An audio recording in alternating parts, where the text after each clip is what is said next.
तो राष्ट्रपति ट्रंप ने कल इस मुलाकात के दौरान कई महत्वपूर्ण बातें कही हैं। एक बड़ा संदेश दिया है पूरी दुनिया को। और जब दोनों नेताओं की मुलाकात हुई है, दोनों नेताओं की बॉडी लैंग्वेज, दोनों के हाव भाव ये बता रहे थे कि इस मुलाकात के लिए वो कितने लंबे समय से इंतजार कर रहे थे, कितने उत्सुक थे। प्रधानमंत्री नरेंद्र मोदी ने जिस तरह से कहा कि आपको वापस देखकर बड़ा अच्छा लगा, और वही बात डोनाल्ड ट्रंप ने भी कही कि हमने आपको मिस किया। वो बात एक अलग मैसेज है, वो ये दिखा रही है, ये बता रही है कि दोनों देश मिलकर अपने देश के लिए और इंडो पैसिफिक रीजन के लिए कैसे बड़े काम करने वाले हैं। साथ ही भारत को लेकर जो ट्रंप ने कहा, बांग्लादेश हो, तहावुर नाड़ा हो, आतंकवाद हो, कई ऐसे मुद्दे, उसने भारत में भी ये एक बात क्लियर कर दी है कि राष्ट्रपति ट्रंप केवल कहते नहीं है मोदी के अच्छे दोस्त हैं, वो मोदी के अच्छे दोस्त हैं और मोदी उनके अच्छे दोस्त भी हैं। मेहमान मेरे साथ जुड़े हैं, परिचय करा दूं आपका। शाजिया इल्मी भारतीय जनता पार्टी की प्रवक्ता मेरे साथ जुड़ी हुई हैं।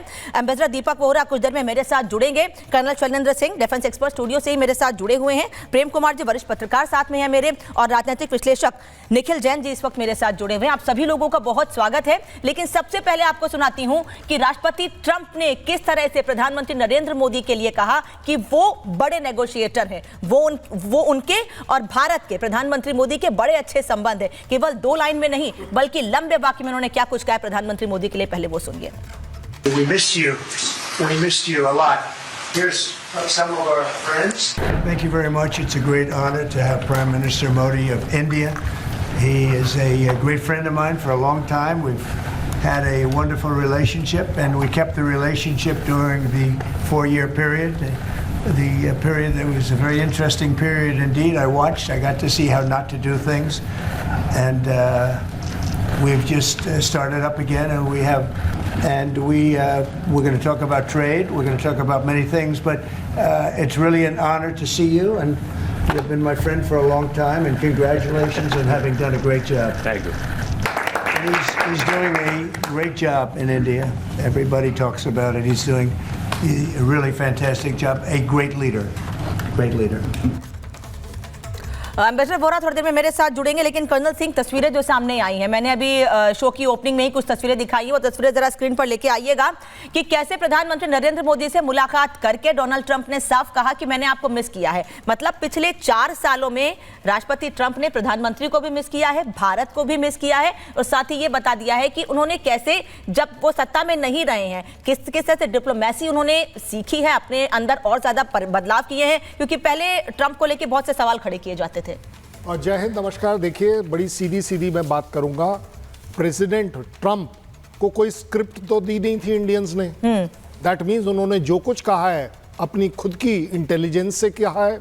उनको जो उनके डिप्लोमेट्स ने इंडिया की अहमियत बताई है, उनको ये भी बताया गया होगा कि क्या मोदी कर सकते हैं और क्या कुछ नहीं कर सकते हैं। जिस तरीके से जब वो नेगोशिएटर के तौर पर मोदी जी को अप्रिशिएट कर रहे हैं और बोल रहे हैं मेरी कहीं उनके साथ बराबरी नहीं है, he is a tough negotiator. इसका मतलब क्या है कि उस दौरान ये जो 6 बड़ी मीटिंग्स हुई हैं, उन्होंने नोटिस किया है कि जहां तक इंडिया का सवाल है, मोदी इंडिया फर्स्ट से नहीं हटेगा।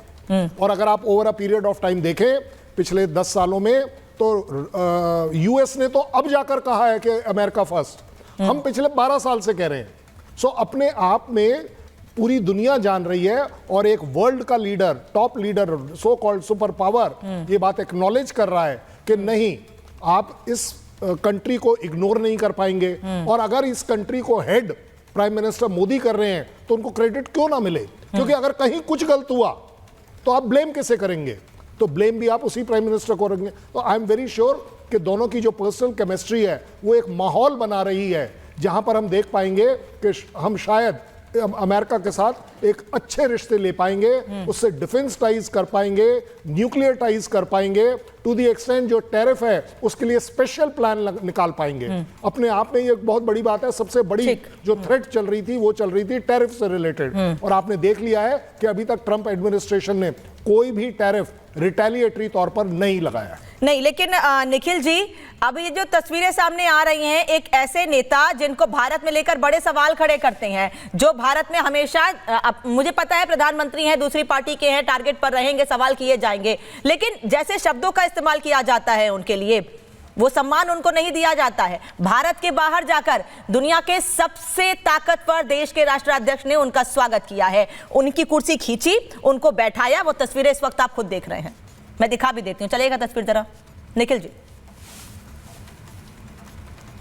अनामिका जी, हेनरी किसिंगर की एक मशहूर कोट है, America has no friends no enemies, it only has interests. और डोनाल्ड ट्रंप के लिए भी, राष्ट्रपति डोनाल्ड ट्रंप के लिए भी यही अप्लाई होता है कि चाहे वो नरेंद्र मोदी हो, शी जिनपिंग हो चाइना के, या किसी और बड़े देश के मुखिया हो, प्रेसिडेंट ट्रंप उन्हें ऐसे महसूस करवाते हैं जैसे उनके लिए कुछ खास करा जा रहा है, वो सबसे महान है, उनके साथ बहुत खास मित्रता है और पता नहीं क्या क्या है। पर मेरा इंटरेस्ट उन सारे पहलुओं में नहीं है। मेरा इंटरेस्ट उन पहलुओं में है कि जो भारत अमेरिका के साथ डिफेंस डील कर रहा है, अमेरिका के साथ अब हमारा डिफेंस का जो ट्रेड है वो तकरीबन $20 बिलियन का है, जो बहुत बड़ा ट्रेड है। भारत सरकार लाखों करोड़ रुपए के F-35 जहाज, फाइटर जेट एयरक्राफ्ट अमेरिका से खरीदने की बात कर रही है। अब क्या ये सही है या नहीं है, ये मैं डिफेंस विश्लेषकों पे छोड़ूंगा, मुझे नहीं पता कि क्या ये चीज सही है या नहीं है।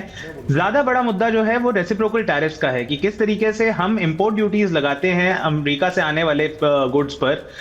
डोनाल्ड ट्रंप की अब नीति ये चाहते हैं वो कि भारत जैसे देश से कोई भी अगर इंपोर्ट्स हो, और हमारे इंपोर्ट्स कोई महंगी गाड़ियां नहीं होती, हमारे जो एक्सपोर्ट्स होते हैं सॉरी यूएस में, वो स्टील जैसी कमोडिटीज होती हैं, और डोनाल्ड ट्रंप ने उस पर 25% का टैरिफ लगाया है। इसका मतलब जो भी कोई अमेरिकी business Indian steel manufacturing company से, चाहे वो टाटा हो या कोई और हो, उनसे खरीदेंगे तो उनके लिए 25% दर ज्यादा होगा। इससे हमारे एक्सपोर्ट्स हर्ट करेंगे, हमारी नौकरियां घटेंगी, हमारी बिजनेसेस की कॉम्पिटिटिवनेस में प्रॉब्लम्स आएंगी। मुझे इन मुद्दों पे ज्यादा फोकस देने का नजर आता है, रादर देन ये देखने का कि डोनाल्ड ट्रंप ने कुर्सी खींच दी या नहीं खींची। डोनाल्ड ट्रंप बहुत ही उलूल जुलूल बातें करते रहते हैं। और आखिरी चीज, जो प्रधानमंत्री मोदी ने आज मेक इंडिया ग्रेट अगेन का स्लोगन दिया, मेक अमेरिका ग्रेट अगेन के लाइन पर, आई थिंक वो नहीं करना चाहिए था, क्योंकि make America great again is not something जो यूएस गवर्नमेंट का है, वो ट्रंप के पॉलिटिकल कैंपेन का, रिपब्लिकन पार्टी का एक राजनीतिक मुद्दा था। भारत के प्रधानमंत्री के बतौर जब नरेंद्र मोदी जाते हैं तो उन्हें ये राजनीतिक चीजों से दूर रहना चाहिए। नहीं तो एक बात बताइए निखिल जी, आपने डिफेंस पे सवाल किया, कर्नल सिंह आपको जवाब देंगे, लेकिन मुझे एक बात बताइएगा कि जब प्रधानमंत्री नरेंद्र मोदी की मुलाकात हुई, राष्ट्रपति ट्रंप ने एक बात कही कि जो देश हमारे ऊपर जितना टैरिफ लगाते हैं उससे ज्यादा उस देश पर हम टैरिफ लगाएंगे। उन्होंने प्रधानमंत्री मोदी को लेकर यह भी कहा कि भारत ने पिछले दिनों एक बड़ा फैसला लिया है कि अमेरिका से भारत जाने वाली चीजों पर टैरिफ कम लगाया जाएगा। लेकिन अगर वो अपने राष्ट्र की बात करते हैं, अपने राष्ट्रहित की बात करते हैं, देश को आगे, देश को आर्थिक तौर पर और मजबूत ले जाने की बात करते हैं, तो इसमें क्या गलत है? उन्होंने भारत के ऊपर कोई नया टैरिफ नहीं लगाया है, भारत को लेकर नए टैरिफ का कोई ऐलान नहीं किया है। नहीं 25% के स्टील इंपोर्ट्स पे टैक्स लगा है, जिसपे इंडिया भी अफेक्ट होगा। आप बोलें तो मैं अभी आपको लाइवमेंट का आर्टिकल आपके गेस्ट कोऑर्डिनेटर को भेज देता हूं। टैरिफ्स ट्रंप ने बढ़ाए हैं and India might be hit by it by March 2025। एक महीने के अंदर इंडियन बिजनेसेस पे उसका इंपैक्ट दिखने लगेगा। इसीलिए जिस दिन ये अनाउंसमेंट हुई थी, भारत की स्टॉक मार्केट में, खुदरा बाजार में शेयर्स के प्राइसेस गिरने शुरू हुए थे। हमारा फोकस उन चीजों पे होना चाहिए मेरे हिसाब से। ठीक है।